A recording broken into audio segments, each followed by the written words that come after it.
Muita gente tem dito o seguinte, né? Muitos bolsonaristas e alguns críticos das punições aplicadas pelo Supremo Tribunal Federal a alguns envolvidos lá nos atos do dia 8 de janeiro, né? Puxa, mas ela vai ser condenada a tantos anos de prisão por pichar uma estátua com batom? E aí começam a comparar, não é? A condenação aplicada a essa senhora com a condenação aplicada a bandidos que cometeram crimes graves, estupro, corrupção e tudo mais, né? Aí a foto dela pichando a estátua, a Justiça, de Alfredo Seschiatti, que fica em frente ao Supremo Tribunal Federal. Débora Rodrigues é o nome dela. O ministro do Supremo Tribunal Federal, Luiz Fux, pediu vista nesta segunda-feira e adiou o julgamento de Débora Rodrigues dos Santos, acusada de ter pichado a frase "Perdeu Mané" na estátua da A Justiça, que fica em frente à sede do Supremo. O julgamento começou na sexta em plenário virtual e até hoje o placar era de 2-0 pela condenação. Os votos foram dados pelos ministros Alexandre de Moraes, o relator, e Flávio Dino. Pelo rito normal, o julgamento terminaria na próxima sexta-feira, dia 28. Agora, com pedido de vista, a nova data ainda será definida. Fux indicou a colegas que vai estudar melhor o caso para verificar os crimes apontados pela PGR. Ministros do Supremo ressaltam que a cabeleireira não foi acusada pela PGR apenas pela pichação, mas por ter aderido ao movimento golpista. Ela reconheceu, por exemplo, que estava acampada em frente ao quartel-general do Exército junto ao grupo que pedia intervenção militar, o que é inconstitucional. No voto, Moraes fixou a pena em 14 anos de prisão, além de 30 milhões de reais em danos morais. O que disse Alexandre de Moraes?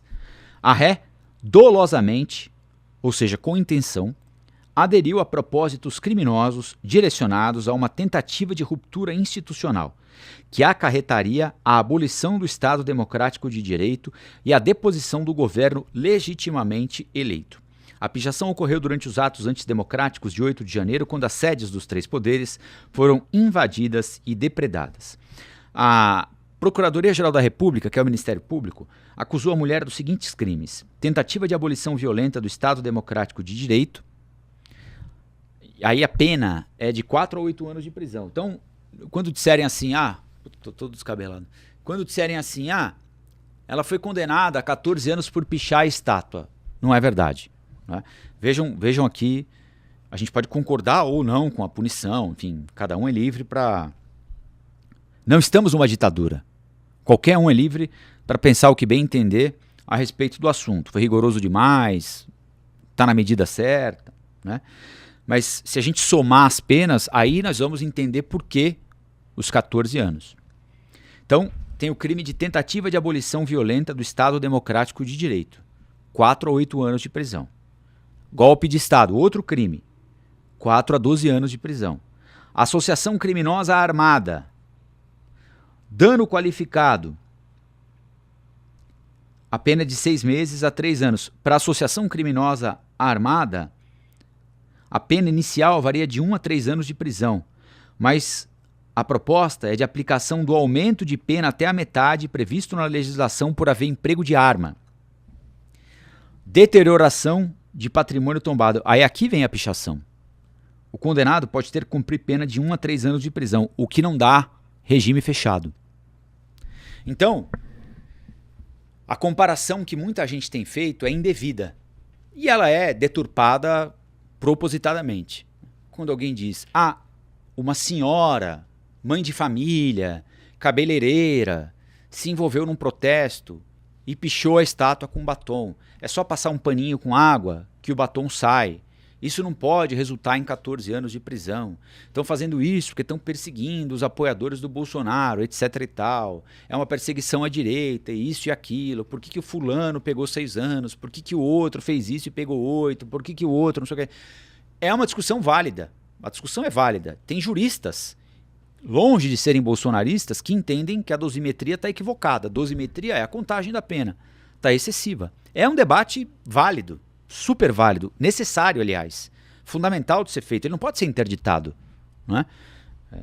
Nenhum ministro do Supremo Tribunal Federal é Deus para dizer algo que não pode ser contestado. Só é fundamental que a argumentação seja verdadeira, não é? O que muita gente está fazendo em rede social, Bolsonaro, apoiadores do Bolsonaro, gente aqui em São Paulo, vice-prefeito de São Paulo, por exemplo, né, é estabelecer comparações para gerar essa confusão. Né? Ah, fulano roubou, foi condenado a 4 anos. Ela pichou a estátua com um batom, foi condenada a 14. Não é isso. Né? Essas penas estão chegando a esses números tão altos a partir da soma de diversos delitos, de diversos crimes cometidos por essas pessoas. Né? O que diz a defesa da Débora? Que o caso não deve ser analisado no Supremo Tribunal Federal. Porque ela é, enfim, uma cidadã comum e ela tem direito a ser julgada em primeira instância para depois de eventualmente condenada, poder recorrer à segunda, depois ao STJ, até chegar ao Supremo Tribunal Federal. Né? Por que ela tem de ser julgada pelo Supremo Tribunal Federal? Essa é a justificativa. Se ela não tem foro especial, não tem nada disso, essa é a justificativa da defesa, né? O que, de alguma maneira, limita possibilidades dela recorrer do crime, ter a pena revista, qualquer coisa nesse sentido. Né? A defesa também considera que a denúncia deve ser rejeitada por falta de justa causa e defendeu ainda que ela deve ser absolvida, já que a conduta não configura crime. E aí tem uma missão difícil do Supremo Tribunal Federal, do Ministério Público também, a Procuradoria-Geral da República, que é individualizar as penas em um ambiente em que todos são considerados golpistas. Todos que estavam naquele ambiente, a todos eles são atribuídos os crimes de tentativa de abolição violenta do Estado Democrático de Direito, golpe de Estado, associação criminosa armada e dano qualificado.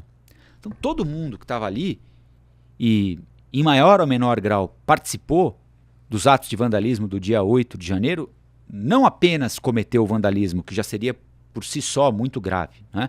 Mas também é uma outra comparação indevida que vem sendo feita. Por que alguém que apedrejou vitrine de loja, por que alguém que participou de protesto e tocou fogo em pneu, por que alguém que pichou muro não é submetido a essa mesma carga penal? Né? Porque por trás do vandalismo cometido no dia 8 de janeiro, segundo a compreensão da Procuradoria-Geral da República e do Supremo Tribunal Federal, tem toda essa carga de crimes cometidos. As pessoas não estavam ali simplesmente para manifestar ira contra a vitória do Lula e quebrar vidraças. Não, elas permaneceram acampadas nos acampamentos golpistas, elas tinham a intenção de provocar o caos, para a partir do caos permitir, facilitar a tal da intervenção militar constitucional, uma coisa absolutamente estapafúrdia por si só. Né? Então, o dano ao patrimônio público é o último episódio de uma história que também está sendo punida. Essa é a avaliação do Supremo Tribunal Federal, não estou aqui fazendo juízo de valor. Né? A justificativa para penas tão altas é essa. Ninguém chegou ali, pegou uma pedra e jogou no Supremo Tribunal Federal para quebrar a janela. As pessoas foram até a Praça dos Três Poderes, invadiram a Câmara, invadiram o Planalto, invadiram o Supremo, invadiram o Congresso, não só a Câmara, né? O Congresso, o Supremo e o Planalto, para gerar perturbação social e, finalmente, convocar a intervenção militar. Essa era a finalidade, por exemplo, dos tais acampamentos golpistas, que pediam, e não é mistério para ninguém, não é nada feito por debaixo dos panos, pediam a não aceitação pelas autoridades do resultado da eleição, do dia 30 de outubro de 2022. Pediam a tal da intervenção militar constitucional ou alguma coisa do tipo. Então essa é a justificativa para essas penas tão altas. Né? Bom, o que é que vai acontecer agora? O processo está na fase de julgamento, os ministros vão avaliar as provas e os depoimentos e decidir se ela deve ser condenada ou absolvida. Se for absolvida, o caso é arquivado. Se condenado, os ministros fixam uma pena de acordo com as circunstâncias do caso. Da decisão, cabe recurso, mas no próprio STF. Por isso é que os advogados queriam que o julgamento fosse para a primeira instância. Primeira instância, segunda instância, vai recorrendo, encontrando argumentos até eventualmente mudar o ambiente político, inclusive, do país e o rumo da biruta para onde sopra o vento mudar também, né? O ministro Luiz Fux, então, acabou momentaneamente pelo menos, acabou com o julgamento. Olá, aqui é o Rafael Colombo. Gostou do que acabou de assistir? Se inscreva no canal Cortes do Flow News para os melhores momentos. Quer acompanhar os nossos programas na íntegra? Então se inscreva no nosso canal oficial, Flow News.